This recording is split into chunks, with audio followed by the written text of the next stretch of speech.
Hi, my name's Fallon. I'm a tutor through Chegg Tutors. I'm here today to talk to you about symbolic interactionism, which is a subject in sociology. It is a theory developed by Charles Cooley and George Herbert Mead. The name symbolic interactionism actually wasn't developed until one of Mead's students, Herbert Bloomer, developed it. Basically, what symbolic interactionism is it's a way to explain social behavior in terms of how people interact with each other through symbols. So let's break that down a little bit. So basically what Mead thought was that your sense of self develops through the social interactions that you have with other people. And those interactions are based on the symbols that you view during that time.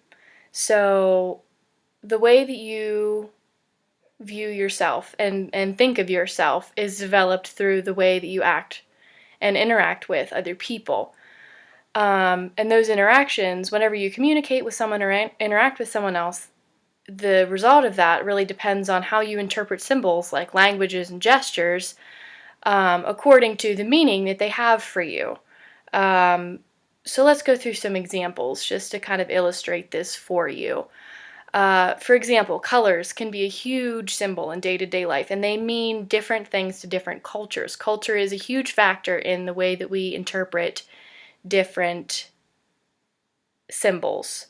So let's talk about the color red. For example, in China, red is a huge color of celebration and good luck, and the picture that I have here is actually from a Chinese wedding.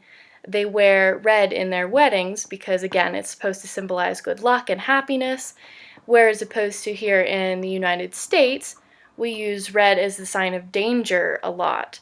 So if you are in China, you interpret the symbol of the color red differently, and that affects your view of what's going on. Another symbol would be the thumbs up symbol. In the US and a lot of Western cultures, it's used as a sign of good job, keep doing what you're doing. But in other places, like Greece and Russia, it's seen as an insult. So again, a different way to view a symbol affects the outcome of an interaction.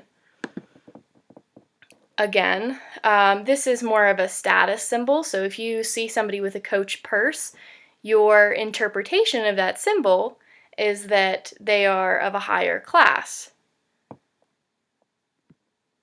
Doctor's coats are another example of a symbol.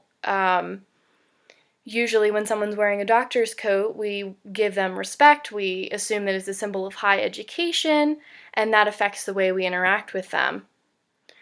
Long hair, particularly in men, has long been seen as a symbol of rebellion in a lot of cultures, and that can affect people's perceptions of them and the way that they interact with them. And our last example is a handshake.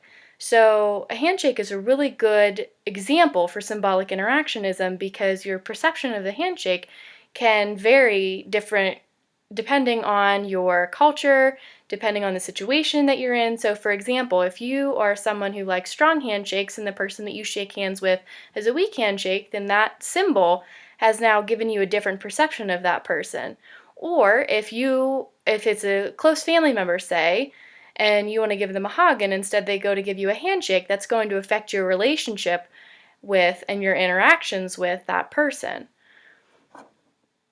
So, to sum everything up, symbolic interactionism explains social behavior in terms of the way people interact with each other through symbols. If you have any more questions, feel free to check out my profile on Chegg Tutors. I would love to help you out. Thanks.